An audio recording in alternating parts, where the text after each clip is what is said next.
Imagina una fortaleza en una ladera cubierta de escarcha en lo profundo de enero. Los poderosos muros de piedra se alzan contra un cielo de plomo. Su superficie está resbalosa por el hielo. El viento silba a través de las estrechas troneras, y en las cámaras del castillo, el aliento se condensa en el aire helado. En el gran salón, un sirviente tiembla, sacudido por la tos que resuena contra la piedra fría. En cuestión de días, esa tos podría costarle la vida. No era un destino inusual. En toda la Europa medieval, del siglo XI al XV, enfermarse durante el invierno mientras se vivía en un castillo era un asunto sumamente peligroso.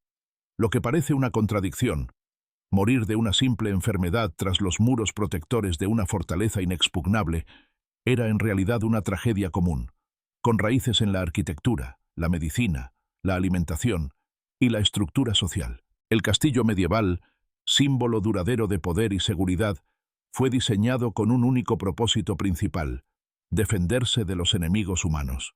Sus gruesos muros de piedra podían resistir las máquinas de asedio y repeler ejércitos invasores, pero ofrecían poca protección contra amenazas invisibles: enfermedades, frío y desnutrición. De hecho, los mismos elementos que hacían a los castillos tan eficaces en lo militar, su construcción maciza de piedra, el número limitado de ventanas y el énfasis en la resistencia más que en la comodidad, creaban condiciones de vida que podían convertir un simple resfriado invernal en una sentencia de muerte. Durante los meses más fríos, cuando las temperaturas caían en picada y los alimentos frescos se volvían escasos, los habitantes del castillo enfrentaban una tormenta perfecta de riesgos para la salud. Los ricos podían acceder a cámaras más cálidas y a mejor comida, pero ni siquiera los nobles estaban a salvo de los peligros que traía el invierno. En este estudio descubrirás muchas razones interconectadas que explican por qué las enfermedades invernales tras los muros del castillo resultaban tan mortales. Veremos cómo la arquitectura medieval creaba un entorno hostil para la salud humana, atrapando el frío, la humedad y el humo en los espacios donde la gente vivía y dormía. Pronto conocerás cómo los conocimientos médicos, basados en la antigua teoría de los humores, llevaban a los médicos a recetar tratamientos que a menudo debilitaban a los pacientes más de lo que los curaban. Enseguida exploraremos cómo la dieta invernal, dominada por alimentos salados y conservados, carentes de vitaminas esenciales, minaba sistemáticamente el sistema inmunitario de todos, desde los señores hasta los ayudantes de cocina. Verás cómo las jerarquías sociales determinaban quién dormía junto al fuego cálido y quién temblaba sobre un jergón en los rincones más fríos, una diferencia que podía significar literalmente la vida o la muerte. Lo que hace este tema especialmente fascinante es cómo esos factores mortales se reforzaban entre sí. El frío debilitaba los cuerpos y los volvía vulnerables a las enfermedades. La desnutrición dañaba el sistema inmunitario y reducía la capacidad de combatir infecciones. Los tratamientos basados en teorías erróneas drenaban aún más las fuerzas de los enfermos. Las condiciones de hacinamiento propagaban rápidamente los contagios dentro de los hogares, y los elementos arquitectónicos diseñados para resistir un ataque militar acababan encerrando a los ocupantes en un entorno que lentamente deterioraba su salud. Pronto veremos cómo esta combinación mortal cobró innumerables vidas cada invierno, desde el siglo XI hasta finales de la Edad Media en el siglo XV. Esta no es solo una historia de sufrimiento y muerte, aunque hubo abundancia de ambas. También es una historia de resistencia, de personas que año tras año regresaban a sus frías cámaras de piedra, que desarrollaban estrategias para sobrevivir pese a la adversidad y que con el paso de los siglos fueron encontrando maneras de hacer sus espacios un poco más habitables. La comprensión medieval de las enfermedades invernales era profundamente errónea en sus supuestos sobre las causas y los tratamientos de la enfermedad. Sin embargo, algunos remedios ofrecían alivio por casualidad. La alimentación disponible durante el invierno era, según los estándares modernos, gravemente deficiente, pero los habitantes de los castillos desarrollaron técnicas de conservación que permitieron a grandes poblaciones sobrevivir meses sin cosechas frescas. La arquitectura creaba condiciones letales, pero innovaciones como las chimeneas representaban verdaderos avances. A lo largo de este recorrido, basado en evidencias de excavaciones arqueológicas, textos médicos de la época, estudios arquitectónicos y análisis de restos óseos, obtendrás una comprensión integral de uno de los aspectos más peligrosos de la vida medieval. Al final verás no solo por qué las enfermedades invernales en los castillos resultaban tan mortales, sino también cómo esa realidad moldeó todo, desde las costumbres sociales hasta las innovaciones arquitectónicas, y cómo las lecciones aprendidas en esos siglos duros contribuyeron finalmente a nuestro entendimiento moderno de la salud, la nutrición y la relación entre el entorno construido y el bienestar humano. Comencemos nuestra investigación en las propias piedras que formaban estas imponentes, aunque heladas fortalezas. El castillo medieval fue una maravilla arquitectónica de su tiempo, fruto de innovaciones defensivas desarrolladas a lo largo de siglos de guerras. Sin embargo, los mismos elementos que hacían estas estructuras tan formidables en lo militar creaban condiciones de vida hostiles para los seres humanos, especialmente durante los meses de invierno. Para entender por qué las enfermedades se volvían tan peligrosas cuando las temperaturas descendían, debemos primero examinar el entorno físico que creaban esas fortalezas de piedra. La piedra fue el material de construcción principal en los castillos de toda Europa medieval, elegida por su durabilidad y su resistencia al fuego y a las armas de asedio. Pero la piedra tiene propiedades térmicas que la hacen poco adecuada para la comodidad humana. A diferencia de las paredes modernas con aislamiento, las estructuras medievales eran masivas, compuestas por una cara exterior de piedra tallada, una interior también de piedra y un núcleo de escombros y mortero. Este método producía muros que en algunos lugares podían tener de 3 a 6 metros de espesor.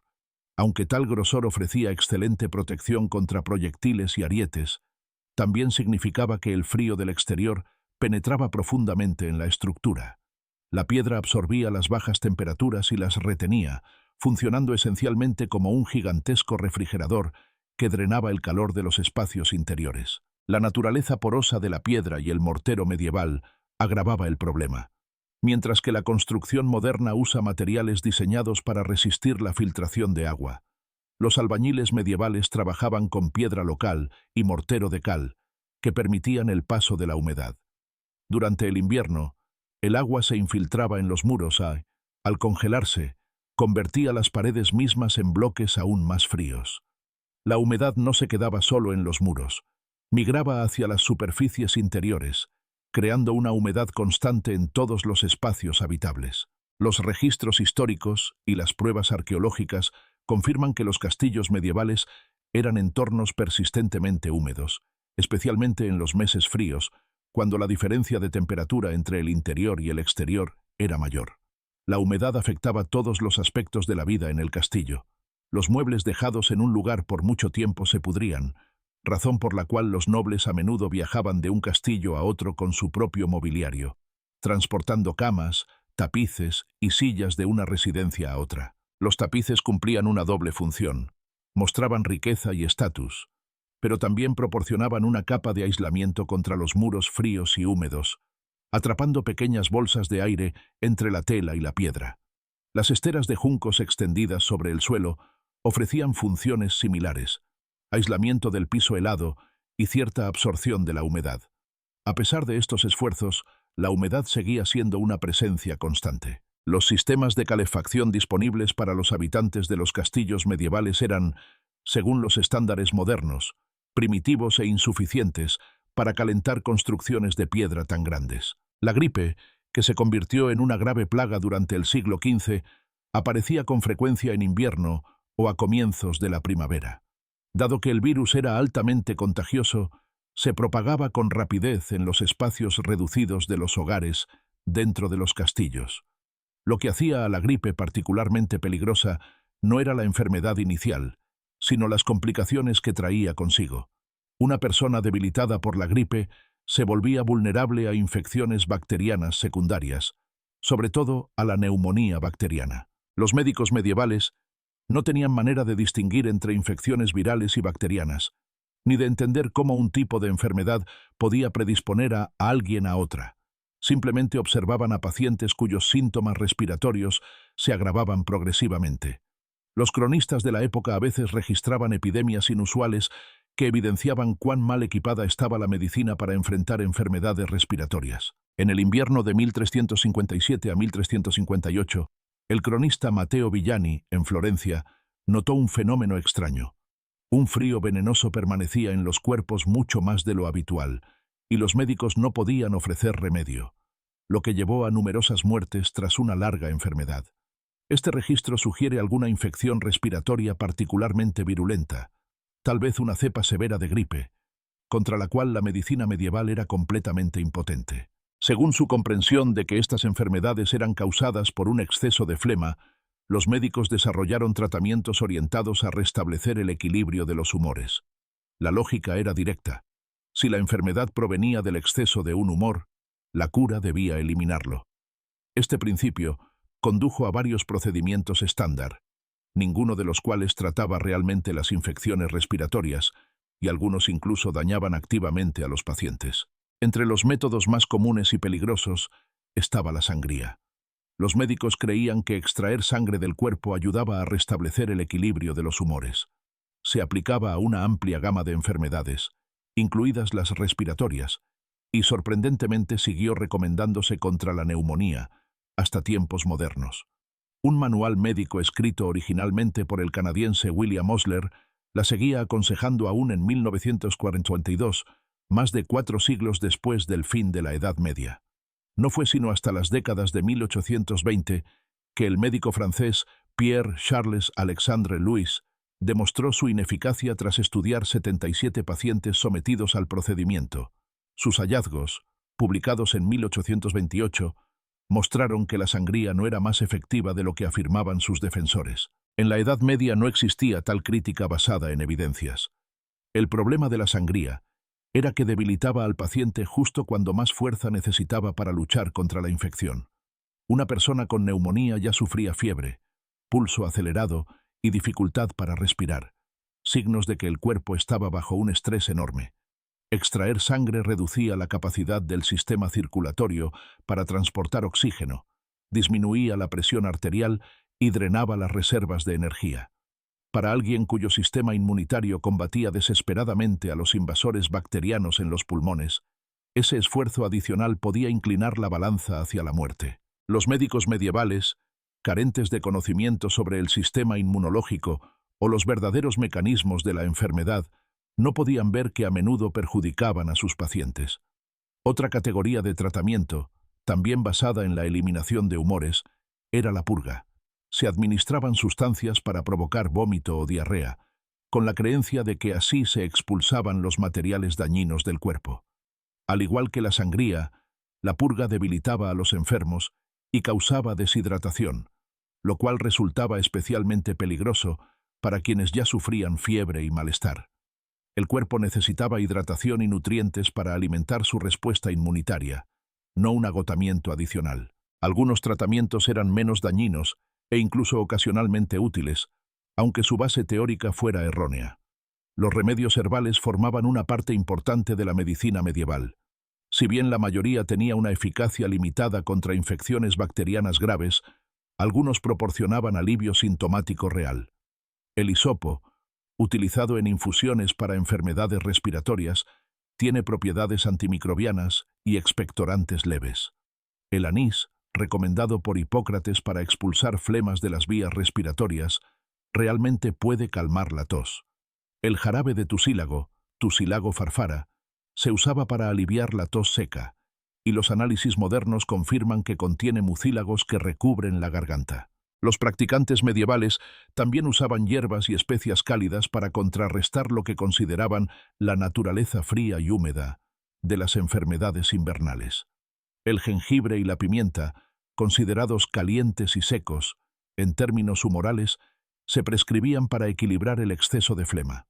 Aunque estas especias no curaban infecciones, podían mejorar la circulación sanguínea y ofrecer cierto alivio. Hierbas como el marrubio, la raíz de hinojo, el rábano, el apio silvestre y el anís se combinaban en jarabes contra la tos con flema espesa, según las recetas registradas por Gilberto Anglicus en su compendio médico. Algunas de estas plantas realmente ayudaban a expulsar la mucosidad y facilitar la respiración.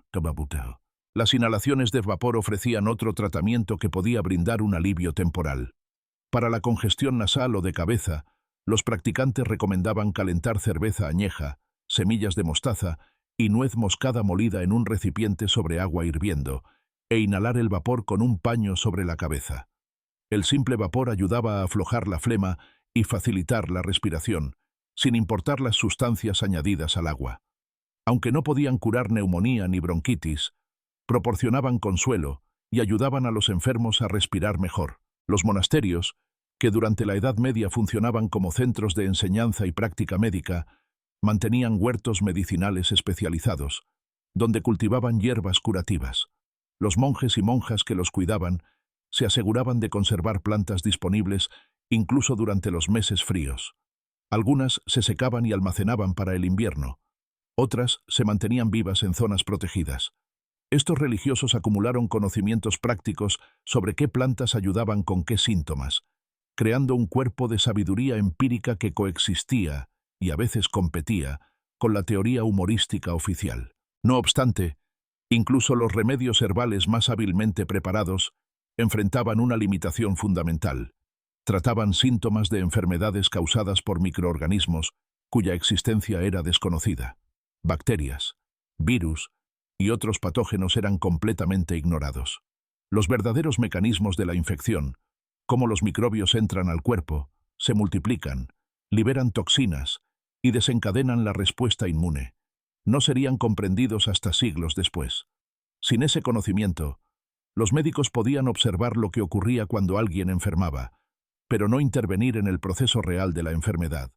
Podían aliviar la tos con jarabes, bajar la fiebre con paños fríos y tratar de restaurar el equilibrio con sus diversos procedimientos, pero no podían matar las bacterias que causaban neumonía ni fortalecer el sistema inmunitario para combatir la infección. La ausencia total de antibióticos o fármacos antimicrobianos efectivos significaba que la recuperación dependía enteramente del sistema inmunológico del paciente. Si la respuesta inmune era lo bastante fuerte, podía sobrevivir a la neumonía o la bronquitis a pesar del tratamiento, no gracias a él. Si, en cambio, estaba debilitada por la mala alimentación, el estrés del frío o una enfermedad previa, condiciones comunes durante el invierno en los castillos medievales, incluso una infección menor podía resultar mortal. Los tratamientos religiosos acompañaban a las intervenciones médicas a lo largo de todo el período medieval. La enfermedad se consideraba ampliamente un castigo divino o consecuencia del pecado, de modo que los remedios espirituales parecían tan lógicos como los físicos.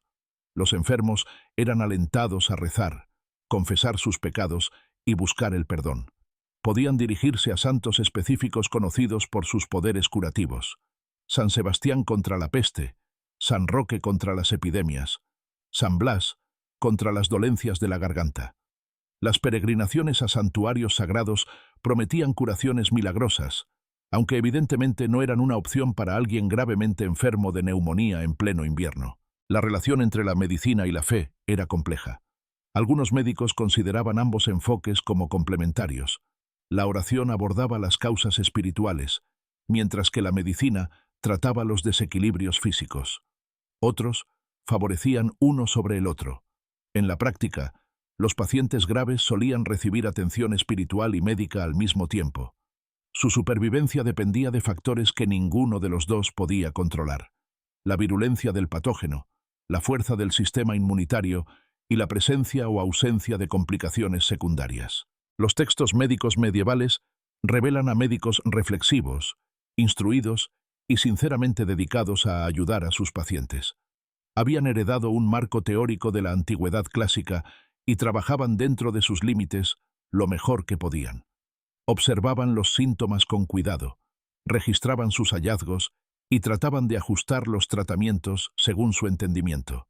La tragedia no radicaba en su incompetencia o indiferencia, sino en que su teoría fundamental era errónea, lo que los llevaba a aplicar procedimientos que a menudo perjudicaban a quienes buscaban ayudar. Y en ninguna parte fueron las consecuencias de este paradigma equivocado más evidentes que en el tratamiento de las enfermedades respiratorias invernales, donde la combinación de estrés ambiental, deficiencia nutricional y medicina contraproducente creó una tormenta perfecta de mortalidad.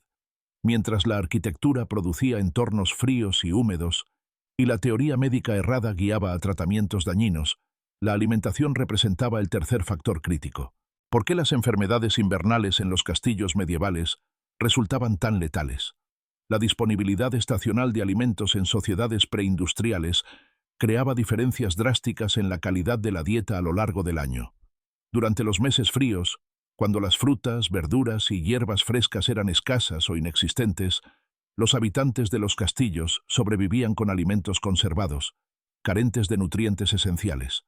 Esa deficiencia nutricional minaba sistemáticamente el sistema inmunitario, dejando a las personas vulnerables ante infecciones que, en otras circunstancias, sus cuerpos podrían haber superado. Alimentar a toda una casa señorial durante el invierno requería una planificación meticulosa y trabajo constante durante los meses cálidos. La época de la cosecha, en otoño, era intensa y extenuante. Todos participaban en recoger los productos y prepararlos para su almacenamiento. Los alimentos que podían conservarse con éxito mediante la tecnología medieval determinaban lo que se comería durante los siguientes 4 a 6 meses. Carne, pescado, granos y algunas verduras podían almacenarse, pero los métodos de conservación alteraban profundamente su valor nutricional, reduciendo especialmente las vitaminas esenciales. El salado era el principal método de conservación de carne y pescado en toda Europa medieval. La sal extraía la humedad y evitaba el crecimiento bacteriano. Se sacrificaba el ganado en otoño, lo cual también resolvía el problema de alimentarlo durante el invierno. La carne se cortaba en piezas, se salaba generosamente y se guardaba en toneles o se colgaba para secar. El proceso era tan intenso que, antes de cocinarla, debía remojarse varios días para eliminar el exceso de sal. El pescado, especialmente el bacalao de los mares del norte, pasaba por un tratamiento similar.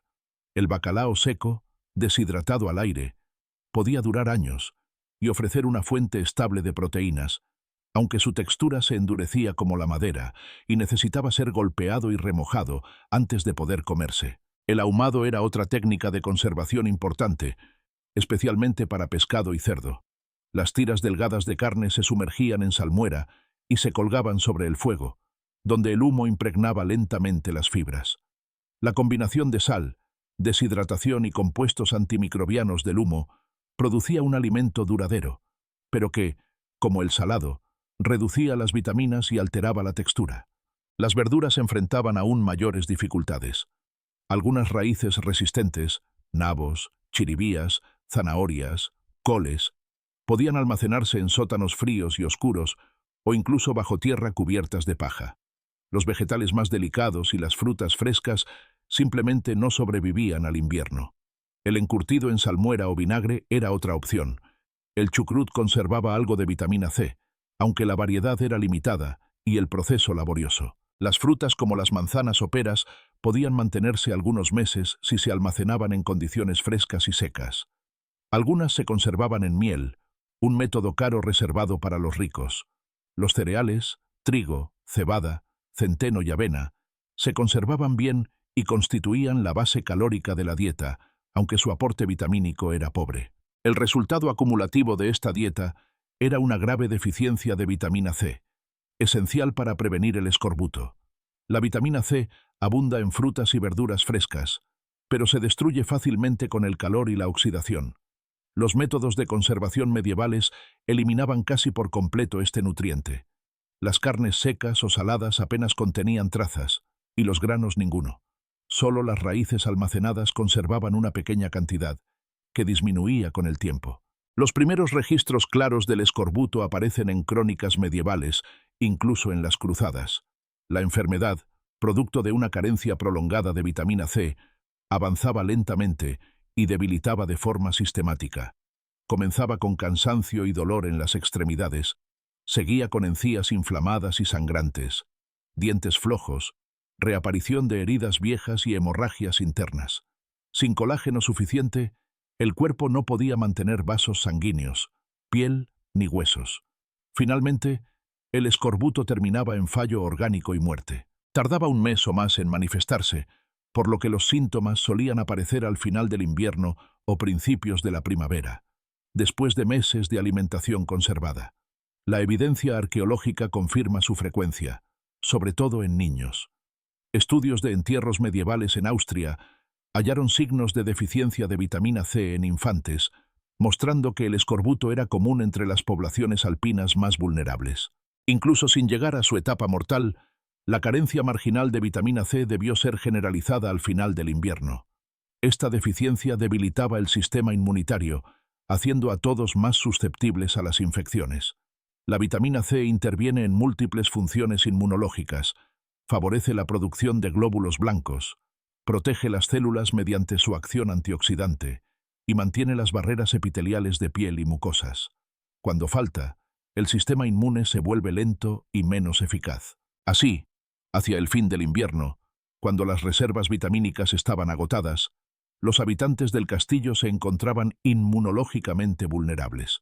Una infección que una persona bien nutrida podría superar en una semana podía resultar fatal para alguien debilitado. La relación entre nutrición e infección era cíclica. La desnutrición aumentaba la vulnerabilidad y la enfermedad agravaba el déficit al reducir el apetito y el aprovechamiento de nutrientes, creando un círculo vicioso que con frecuencia culminaba en la muerte. Otras carencias agravaban el problema. La vitamina A, crucial para las mucosas y la función inmune, provenía de hígados, lácteos y vegetales coloridos, todos escasos en invierno. Las vitaminas del grupo B, esenciales para el metabolismo energético, se conservaban mejor en granos y carnes, pero la dieta monótona ofrecía poca variedad. El hierro, el calcio y otros minerales enfrentaban una escasez estacional similar. La jerarquía social dentro de los castillos creaba diferencias dramáticas en el estado nutricional. La mesa del señor recibía lo mejor disponible: los cortes de carne más finos, mayor variedad de alimentos conservados y acceso a lujos caros como frutas preservadas en miel y especias importadas. Las personas de alto rango tenían prioridad cuando los alimentos comenzaban a escasear. Su dieta, aunque todavía deficiente según los estándares modernos, era considerablemente mejor que la de los sirvientes y habitantes de menor rango. Los sirvientes que dormían sobre paja en los rincones fríos del gran salón comían los alimentos más simples y monótonos: pan rústico, pescado salado, gachas aguadas y raíces. Su riesgo de deficiencia nutricional era mucho mayor, y sus sistemas inmunitarios, en consecuencia, más debilitados. Las mujeres embarazadas o lactantes enfrentaban desafíos nutricionales especiales durante el invierno.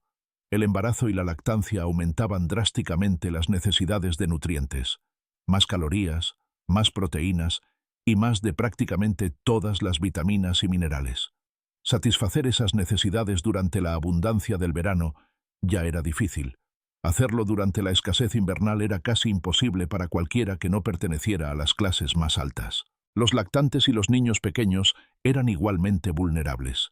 Sus cuerpos en crecimiento requerían nutrientes que la dieta invernal a menudo no podía proporcionar, lo que ayuda a explicar las altas tasas de enfermedades y mortalidad infantil durante los meses fríos. Algunos hogares dentro de los castillos tenían mejor acceso a alimentos nutritivos, incluso en invierno. Los monasterios, con sus jardines de hierbas medicinales y su manejo más avanzado de los recursos, podían disponer de hierbas secas que conservaban cierto valor nutritivo. Las familias nobles podían permitirse mantener vacas lecheras durante el invierno, asegurando productos frescos, leche, mantequilla y queso, que aportaban proteínas, grasas y algunas vitaminas. La caza, cuando el clima lo permitía, podía proveer carne fresca de venado, jabalí o conejo, más rica en vitaminas que la carne conservada. Sin embargo, la caza invernal era difícil, impredecible, y el propio estado de los animales, tras meses de pastos pobres, solía ser deficiente. Las evidencias históricas y arqueológicas muestran claramente el impacto de la alimentación estacional en la salud. Los restos óseos de poblaciones medievales revelan marcadores de estrés nutricional, incluyendo interrupciones del crecimiento visibles en el esmalte dental y la estructura de los huesos. Estos indicadores señalan períodos en los que las personas no recibían una nutrición adecuada, con una frecuencia que coincide con el invierno y el inicio de la primavera. Los textos médicos de la época, aunque formulados en el lenguaje de la teoría de los humores, describen síntomas idénticos a los de las deficiencias vitamínicas: debilidad, fatiga, susceptibilidad a enfermedades y lenta recuperación. Lo que los médicos medievales observaban en sus pacientes de invierno refleja, en parte, las consecuencias biológicas de la desnutrición. La ciencia nutricional moderna ha demostrado de manera concluyente que una ingesta adecuada de vitaminas y minerales es esencial para el funcionamiento del sistema inmunitario. Al mirar hacia atrás con esta lente, podemos ver claramente lo que las personas medievales solo experimentaban sin comprender. Entraban a cada invierno en un estado de agotamiento nutricional progresivo que debilitaba sistemáticamente su capacidad de resistir enfermedades. La arquitectura los mantenía fríos, la medicina a menudo los debilitaba aún más, y la nutrición no podía proporcionar lo que sus cuerpos necesitaban para una respuesta inmune eficaz. En conjunto, estos factores crearon una situación en la que incluso infecciones menores podían convertirse en enfermedades mortales. El entorno físico dentro de los muros del castillo no se distribuía de manera equitativa. El estatus social determinaba no solo la calidad de la comida y la ropa, sino también la temperatura del lugar de descanso, la suavidad de la cama y la cercanía al calor vital del fuego. Estas diferencias aparentemente simples se traducían directamente en diferencias de supervivencia cuando golpeaban las enfermedades invernales. Comprender la geografía social de la vida en el castillo revela otra dimensión de por qué enfermar en invierno era tan peligroso, especialmente para quienes estaban en los peldaños inferiores de la jerarquía. Las disposiciones para dormir evolucionaron con los siglos, pero siempre reflejaron y reforzaron las divisiones sociales. En los castillos más antiguos, durante los siglos XI y XII, incluso el señor y su familia dormían en el gran salón, separados del resto por cortinas. Toda la servidumbre se reunía allí para cenar, y cuando caía la noche, los de menor rango simplemente se acostaban en el suelo donde habían comido. Extendían jergones o esteras sobre las losas, se envolvían en las mantas que tuvieran y trataban de dormir en el espacio común. A partir del siglo XII, a medida que la arquitectura se volvió más compleja y la clase social se reflejaba cada vez más en el diseño, los nobles comenzaron a retirarse a cámaras privadas. El señor y la dama dormían en un dormitorio separado, accesible por un pasillo desde el extremo elevado del salón. Estas cámaras podían estar en una torre o anexo, ubicadas para maximizar la privacidad sin alejarse demasiado del centro del poder. El gran salón dejó de ser el dormitorio del señor y se convirtió en un espacio comunal donde dormían los sirvientes y miembros menores de la casa. El contraste entre las habitaciones nobles y los alojamientos de la servidumbre era extremo. El señor dormía en una cama robusta con dosel y pesados marcos de madera. Las cortinas alrededor de la cama cumplían múltiples funciones. Proporcionaban privacidad, bloqueaban corrientes de aire y, lo más importante, retenían el calor corporal. Dentro de ese pequeño recinto, el aire se calentaba con el cuerpo del durmiente, creando un microclima cálido dentro del frío salón. Las camas nobles incluían colchones de capas múltiples, una base de lino rellena de paja o lana, sobre la cual descansaba un edredón de plumas, un lujo caro con excelente capacidad aislante. Las plumas de ganso o pato eran especialmente valoradas. Estas camas se cubrían con sábanas de lino, mantas de lana y pieles. En las noches más frías, quienes dormían en ellas podían mantenerse relativamente cómodos, su calor corporal atrapado entre múltiples capas y cortinas. Los sirvientes y habitantes de menor rango, en cambio, dormían en condiciones radicalmente distintas. La mayoría se acostaba sobre paja o colchones delgados, rellenos de restos vegetales. Solo algunos afortunados tenían colchones con mezcla de lana o plumas. Estas superficies ofrecían poca aislación frente al suelo de piedra, que actuaba como un enorme refrigerante. Las mantas eran escasas y de mala calidad, lana gruesa, a menudo compartida entre varias personas. Dormir juntos era una estrategia de supervivencia, tanto como una necesidad. El calor corporal compartido podía marcar la diferencia entre sobrevivir a una noche helada o morir de hipotermia. Esta práctica era tan común que aparece repetidamente en los registros históricos. Los lugares más cálidos para dormir estaban junto al fuego del salón principal o sobre las cocinas, posiciones muy codiciadas durante el invierno. Un sirviente con suerte podía conservar un rincón junto al fuego. Los que quedaban relegados a las torres o pisos superiores enfrentaban fríos extremos. Las temperaturas en las cámaras sin calefacción podían caer por debajo del punto de congelación. Dormir así, con escasa cobertura, era un tormento nocturno. Las diferencias de temperatura dentro de un mismo castillo podían ser dramáticas. A unos pasos del fuego el aire podía ser agradablemente cálido, mientras que a pocos metros de distancia apenas superaba el punto de congelación. Las torres, rodeadas de piedra y expuestas al viento, eran las más gélidas de todas. Los estudios arqueológicos y la termografía moderna de edificios medievales confirman estos extremos térmicos. La ropa era otra línea de defensa, también marcada por la clase social. Los ricos se vestían con múltiples capas de lana fina, a menudo forradas o adornadas con piel. Un noble podía llevar una camisa de lino, una túnica de lana, un abrigo adicional y un manto forrado de piel para exteriores. Las mangas ajustadas y los tejidos densos ayudaban a retener el calor. Los sirvientes vestían menos capas de lana tosca y de tejido suelto, que aislaba mal. Su ropa raspaba la piel y causaba irritaciones o enfermedades cutáneas. Al salir al frío para sus labores, acarrear agua, cuidar animales, recoger leña, enfrentaban el invierno mal protegidos. La dinámica social del calor se extendía a todas las actividades. Durante el día, los de alto rango permanecían cerca del fuego y mandaban traer braseros o bebidas calientes. Los de abajo trabajaban físicamente en las zonas más frías o al aire libre, soportando cambios bruscos de temperatura. Incluso los sirvientes de cocina, pese al calor del fogón, sufrían el frío de las corrientes al abrir puertas y salir al exterior. El hacinamiento dentro de los muros del castillo creaba un ambiente ideal para el contagio de enfermedades. Decenas de personas dormían juntas en el salón principal, respirando el mismo aire y compartiendo utensilios. Las enfermedades respiratorias, como la gripe y la neumonía, se transmitían fácilmente por las gotas expulsadas al toser o estornudar. Sin ventilación y con todos apiñados, un solo enfermo podía contagiar a muchos en pocos días. Los medievales no conocían la teoría de los gérmenes ni los mecanismos de contagio. Sabían que algunas enfermedades eran contagiosas, como la lepra o la peste, pero ignoraban cómo se propagaban realmente. Por ello, no existían medidas efectivas de aislamiento dentro de los castillos. Un sirviente con neumonía seguiría durmiendo junto a los demás, tosiendo y diseminando la infección durante la noche. Los niños dentro de los castillos eran especialmente vulnerables. Los de familia noble vivían algo mejor, pero aún así en ambientes fríos y húmedos. Los hijos de sirvientes, si vivían allí, compartían sus duras condiciones. Los infantes y niños pequeños son más propensos a las infecciones respiratorias porque su sistema inmune aún no está maduro.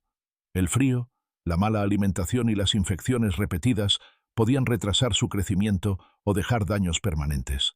Las tasas de mortalidad infantil eran altísimas. Se estima que entre 30 y 40% moría antes de los 5 años.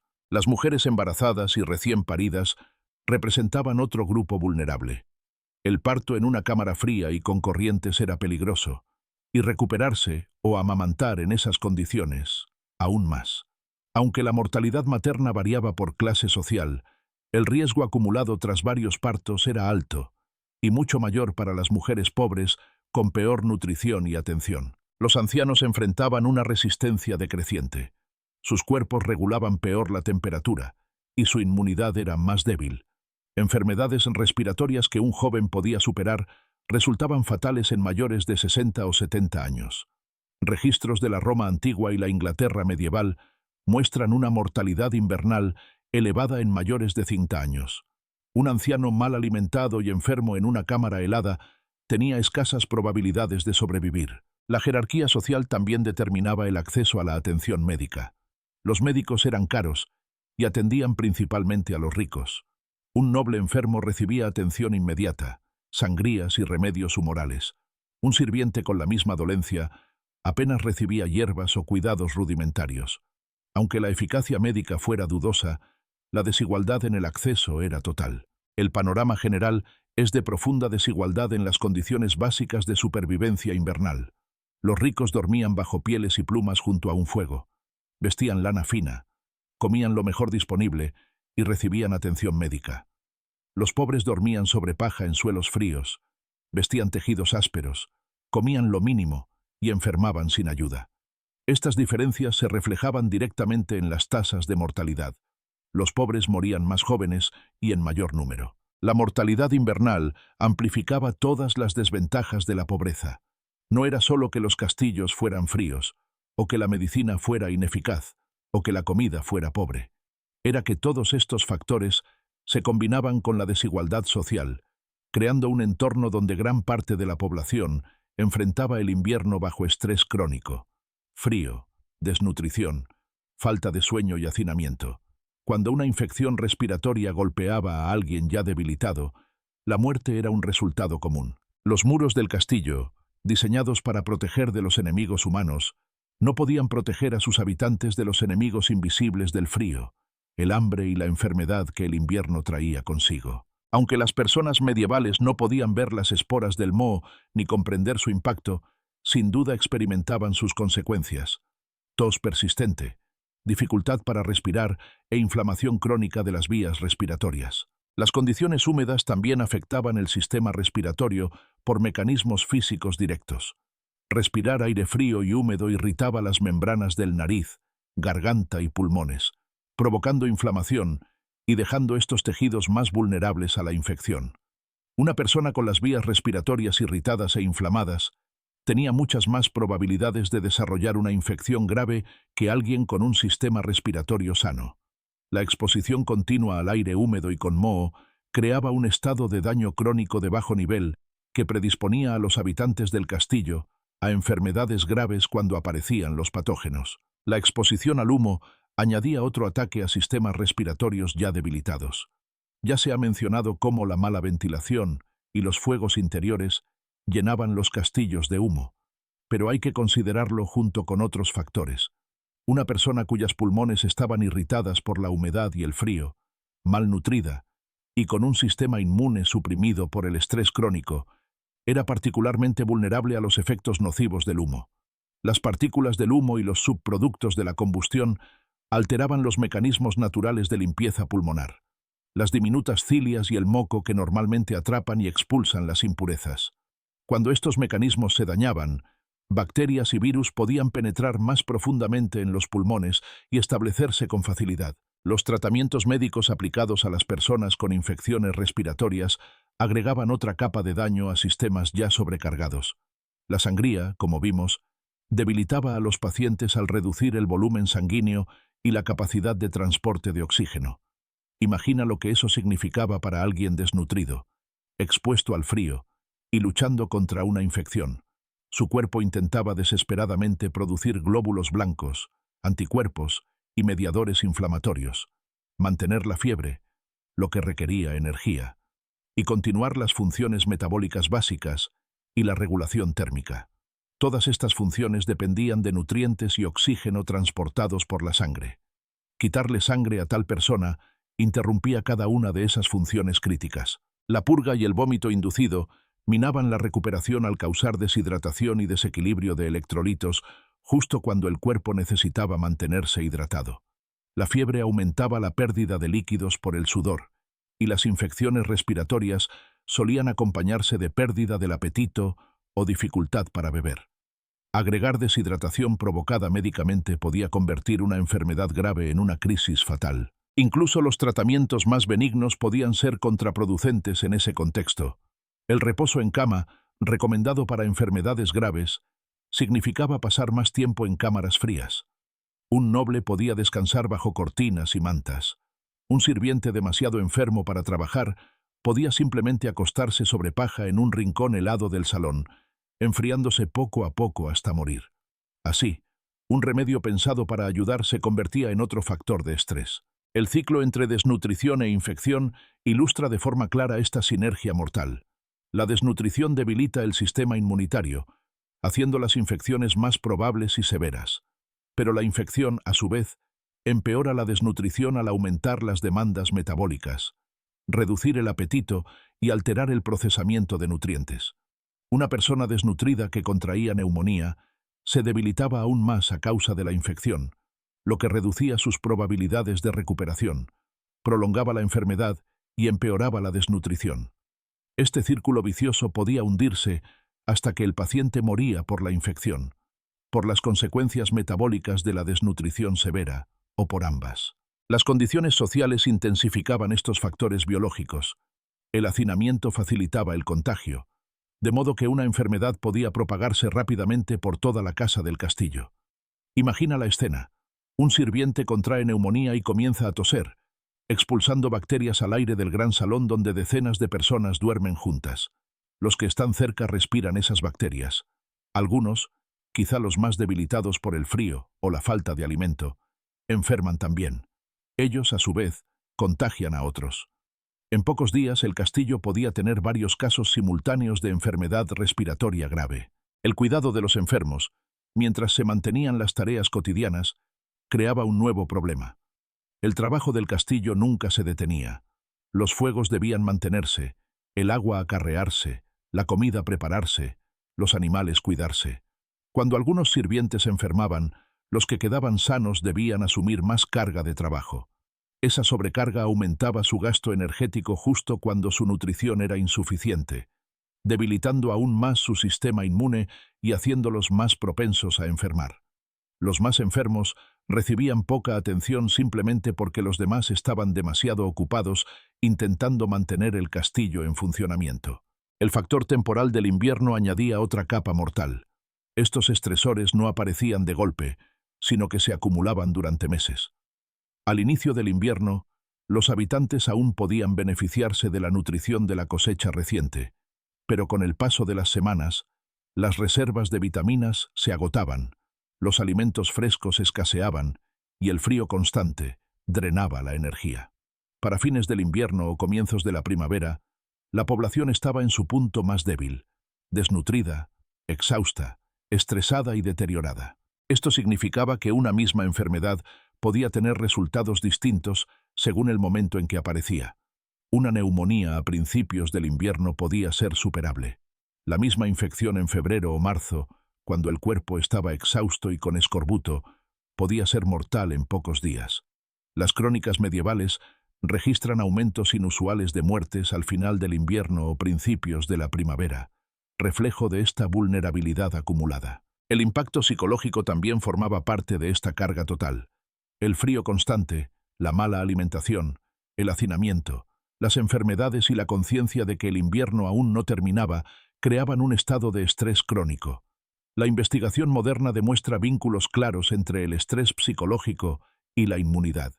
El estrés prolongado suprime las defensas, incrementa la inflamación y aumenta la susceptibilidad a infecciones.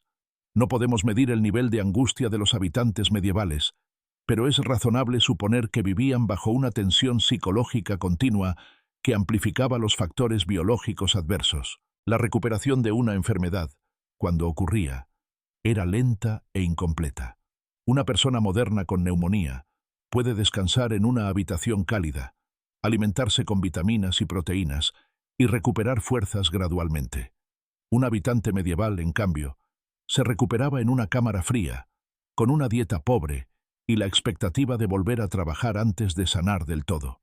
Esto significaba que la recuperación era parcial, dejando a la persona débil y propensa a recaídas. A lo largo de un solo invierno, alguien podía sufrir varias infecciones respiratorias, cada una dejándolo más debilitado que la anterior, hasta que una resultaba fatal. Los factores arquitectónicos, médicos, nutricionales y sociales no eran variables independientes, sino elementos entrelazados de un sistema que creaba y sostenía la enfermedad. La arquitectura enfriaba a las personas, lo que aumentaba sus necesidades energéticas y deprimía su inmunidad.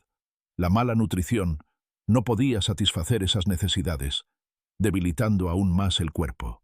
La medicina agravaba la debilidad.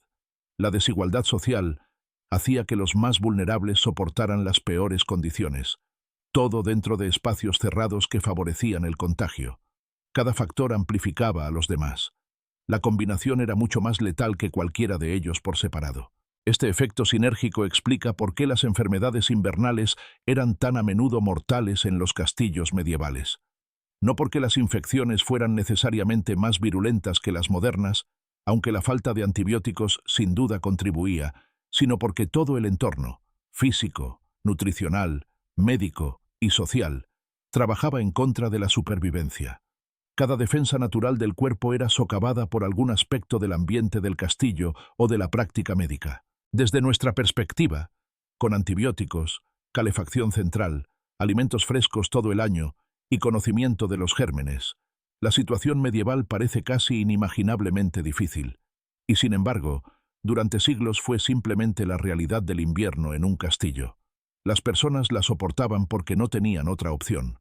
Desarrollaban las adaptaciones que podían y morían en grandes números cuando esas adaptaciones no bastaban. Aunque las enfermedades invernales amenazaban a todos los que vivían en los castillos, ciertas poblaciones enfrentaban riesgos desproporcionados. La edad, el sexo y la posición social creaban categorías de vulnerabilidad que determinaban quién tenía más probabilidades de morir. Analizar estos grupos específicos revela el rostro humano detrás de las estadísticas y ayuda a comprender cómo los factores sociales y biológicos se entrelazaban para decidir quién vivía y quién moría. Los lactantes y niños pequeños eran los más vulnerables. Las cifras son estremecedoras. Se estima que entre 30 y 40% de los niños morían antes de cumplir los 5 años, y muchos antes de la pubertad. Aunque no todas esas muertes ocurrían en invierno, las enfermedades respiratorias de los meses fríos contribuían significativamente. Los niños enfrentaban desventajas biológicas evidentes. Sus sistemas inmunes aún inmaduros y su pequeño tamaño corporal, que los hacía perder calor con rapidez, aumentaban su riesgo. Necesitaban más calorías por kilo de peso para mantenerse calientes, pero solían recibir alimentación insuficiente. La evidencia arqueológica confirma el estrés nutricional infantil. En Austria y otros lugares, los restos de niños muestran signos de deficiencia de vitamina C, indicando que el escorbuto era común entre los más jóvenes.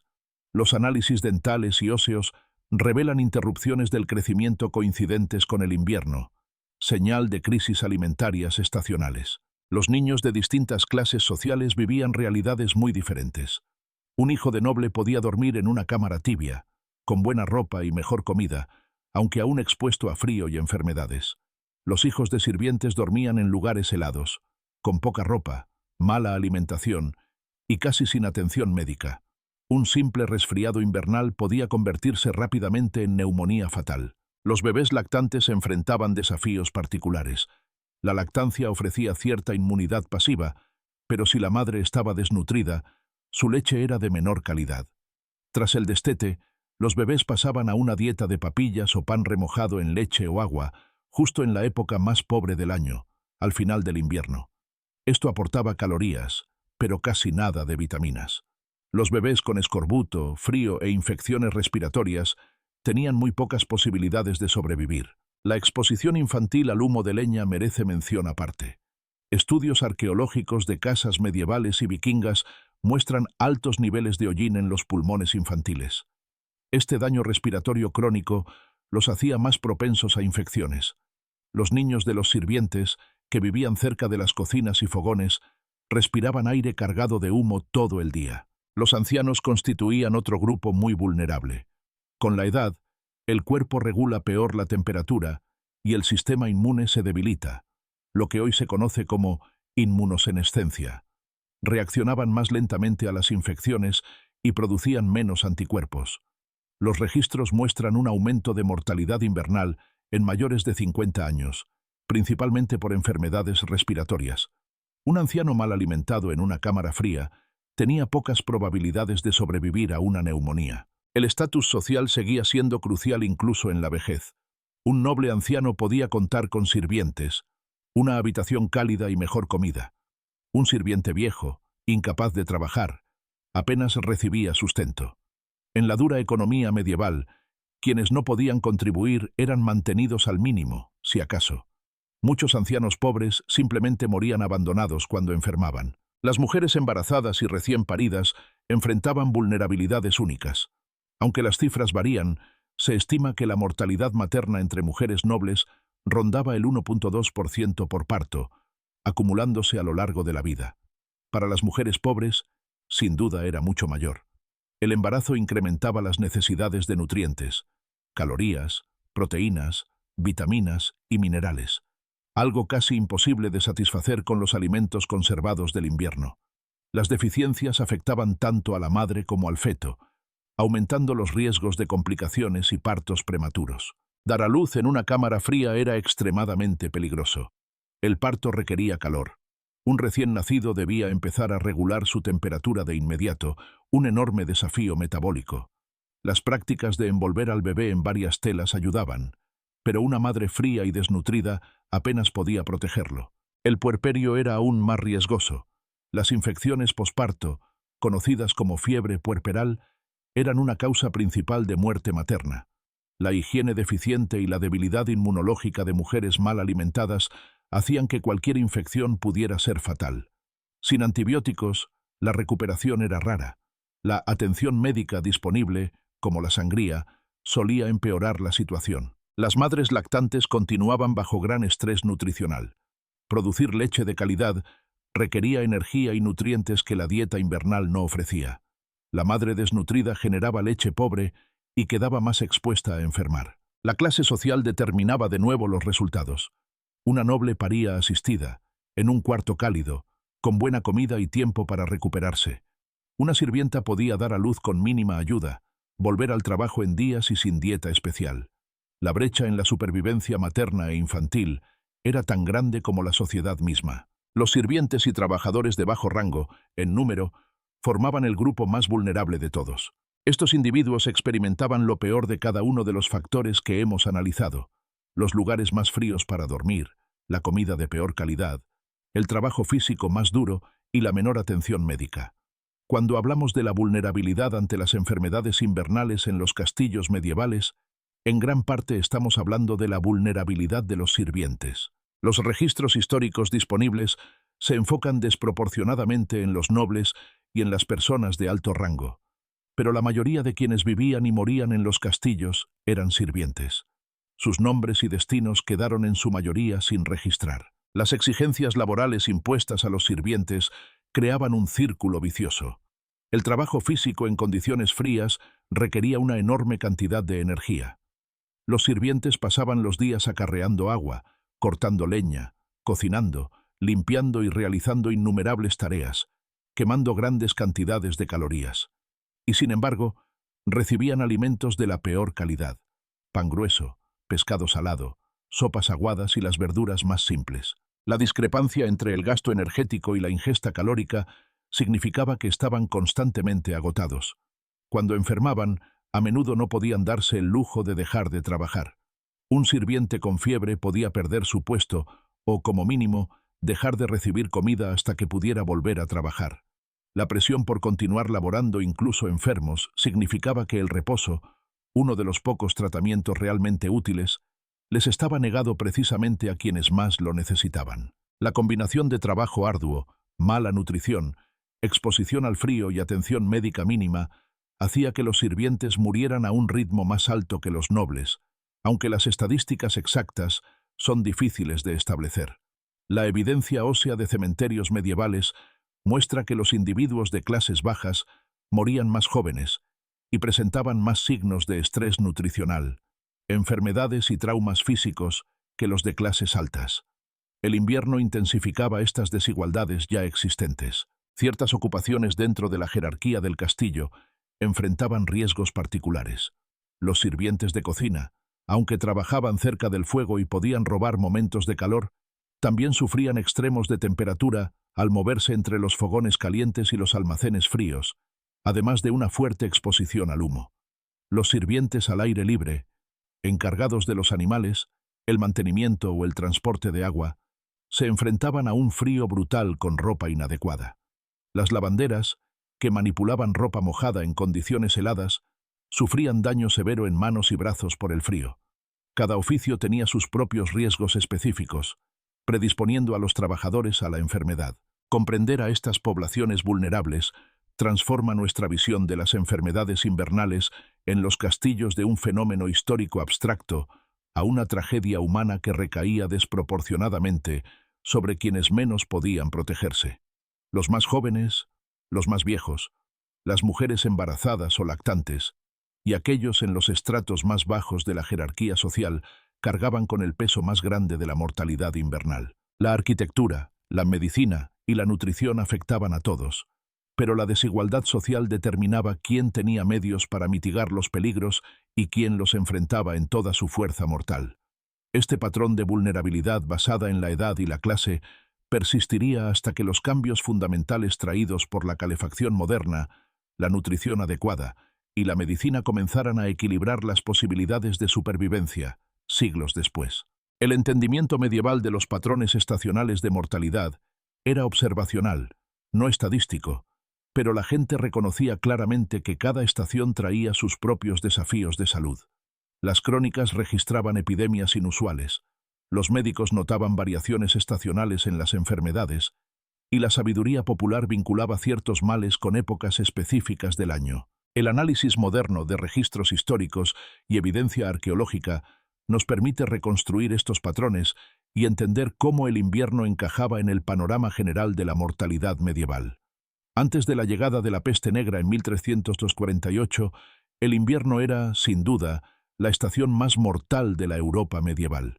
Los registros de Inglaterra muestran que las tasas de mortalidad más altas ocurrían en los meses fríos, impulsadas principalmente por enfermedades respiratorias. Este patrón coincidía con lo observado en la Roma antigua, donde la mortalidad entre personas mayores de 50 años aumentaba drásticamente en invierno, atribuida a su mayor susceptibilidad a las infecciones respiratorias.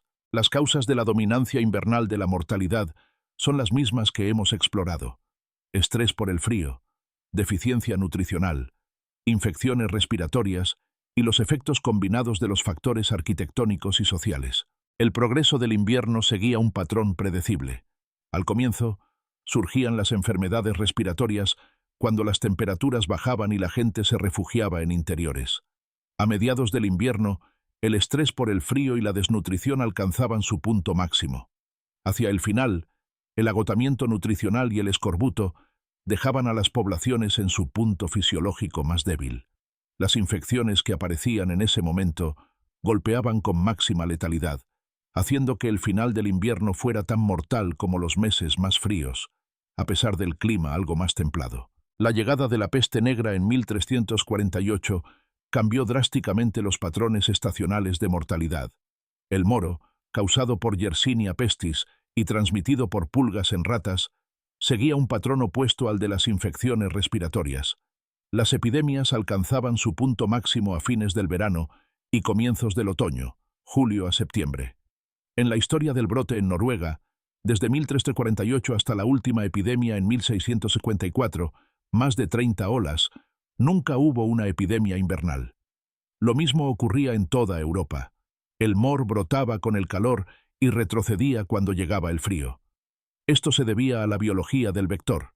Las pulgas eran más activas en el calor, y las ratas prosperaban cuando abundaba el alimento. Al descender las temperaturas, la actividad de las pulgas cesaba, y las ratas morían o se ocultaban, interrumpiendo el ciclo de transmisión. Los medievales observaron el patrón sin comprenderlo, anotando que el mor parecía florecer con el calor y desvanecerse con el frío. Así, después de 1348, Europa soportaba una doble carga: muertes por mor en verano y otoño, y muertes por enfermedades respiratorias en invierno y primavera. El invierno no se volvió menos peligroso. El verano simplemente se volvió igual de letal. Un ejemplo revelador de enfermedad estacional se registró en Florencia en el invierno de 1357-1358. El cronista Matteo Villani describió cómo el veneno del frío permanecía en los cuerpos mucho más de lo habitual y los médicos no podían ofrecer remedio, lo que llevó a muchas muertes tras largas enfermedades. El testimonio sugiere una grave epidemia respiratoria, posiblemente una cepa de influenza. La mención de que los médicos eran impotentes resalta la limitación de la medicina medieval ante brotes severos. En el siglo XV, la influenza se volvió un problema particularmente serio. Altamente contagiosa, formaba epidemias invernales o de comienzos de primavera. El peligro no residía solo en la enfermedad inicial, sino en las complicaciones bacterianas, especialmente la neumonía. Una persona que sobrevivía a la gripe podía morir después por una infección secundaria. La medicina medieval no tenía forma de prevenir ni tratar esas infecciones. Los patrones estacionales de deficiencia nutricional coincidían con los de enfermedad, reforzando los peligros del invierno.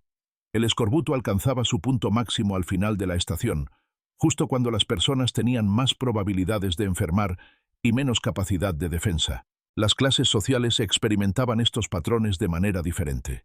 Los nobles tenían acceso a alimentos preservados y a calefacción, pero todas las clases sufrían la mortalidad invernal.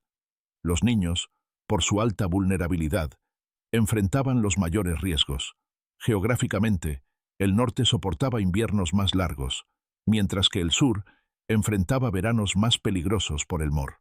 Entender estos patrones estacionales nos ayuda a contextualizar por qué las enfermedades invernales eran tan mortales en los castillos medievales.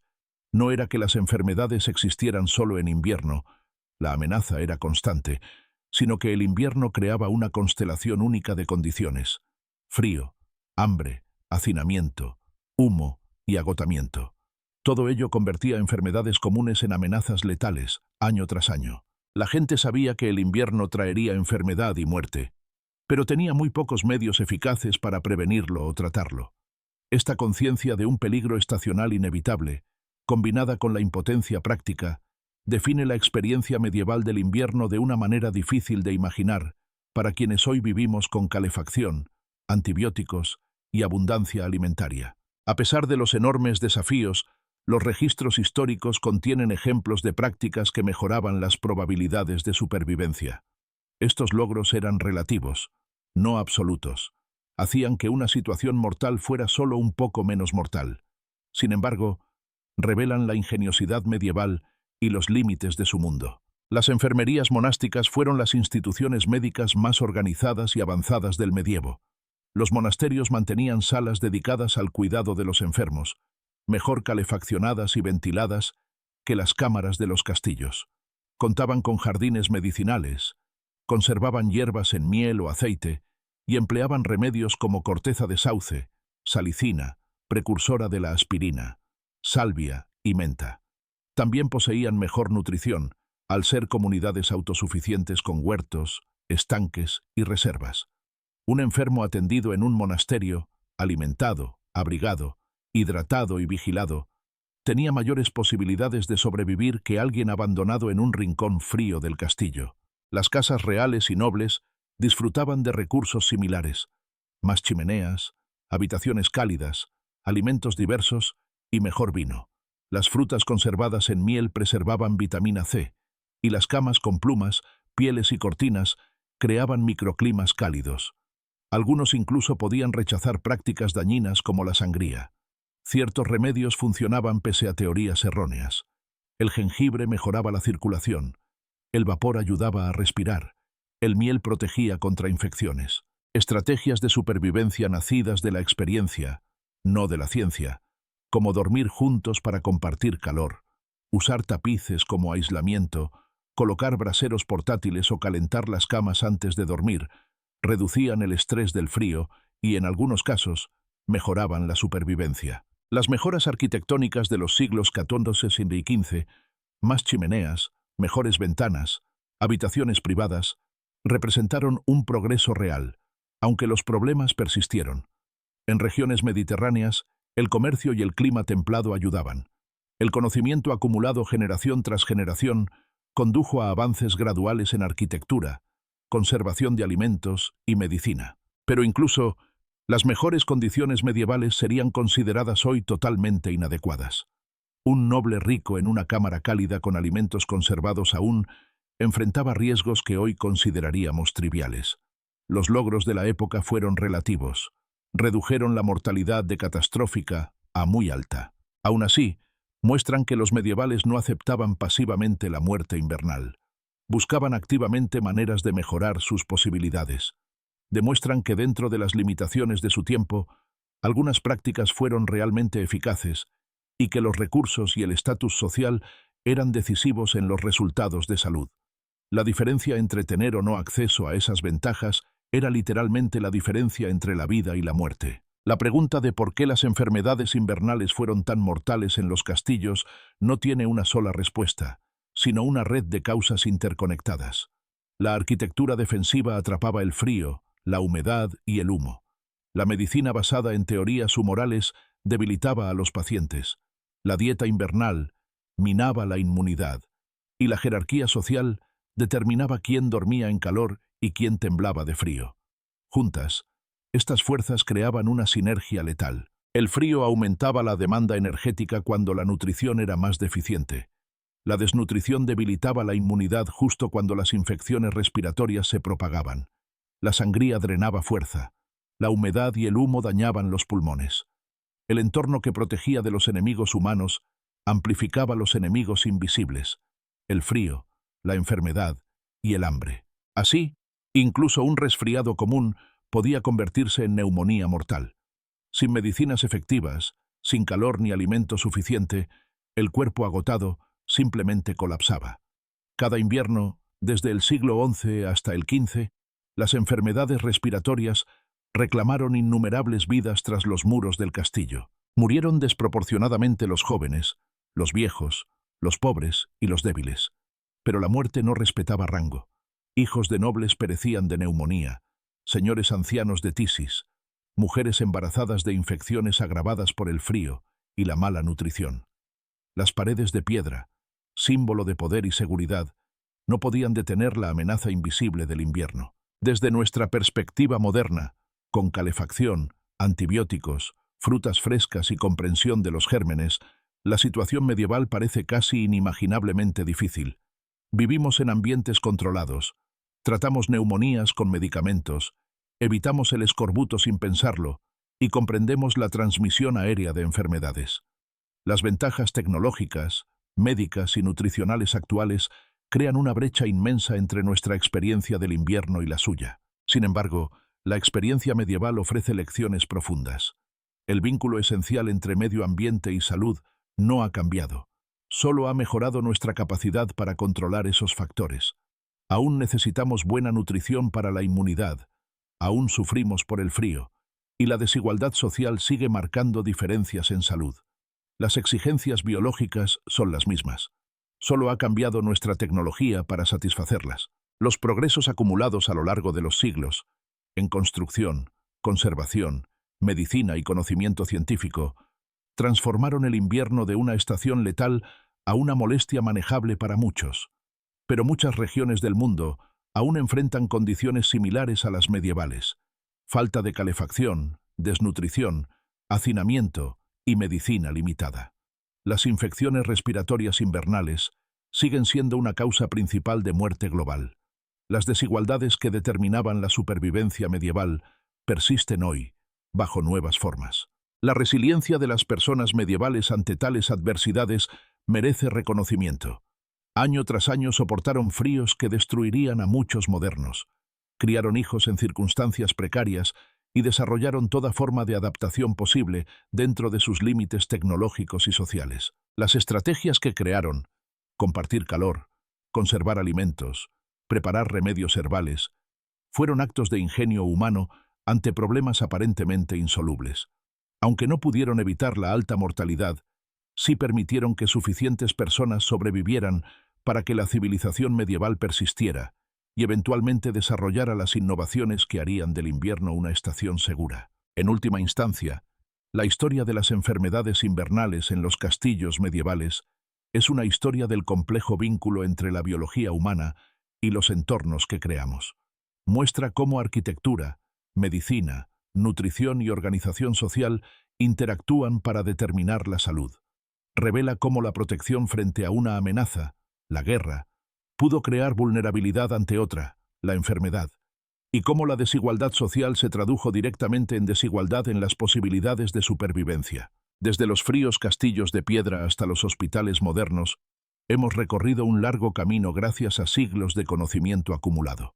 Las letales enfermedades invernales medievales no eran inevitables. Eran el producto de un conjunto específico de circunstancias arquitectónicas, médicas, nutricionales y sociales. Comprenderlas nos ayuda a apreciar el progreso alcanzado y a reconocer la tarea pendiente: proteger con el saber y la tecnología modernos las vidas que aún están en riesgo.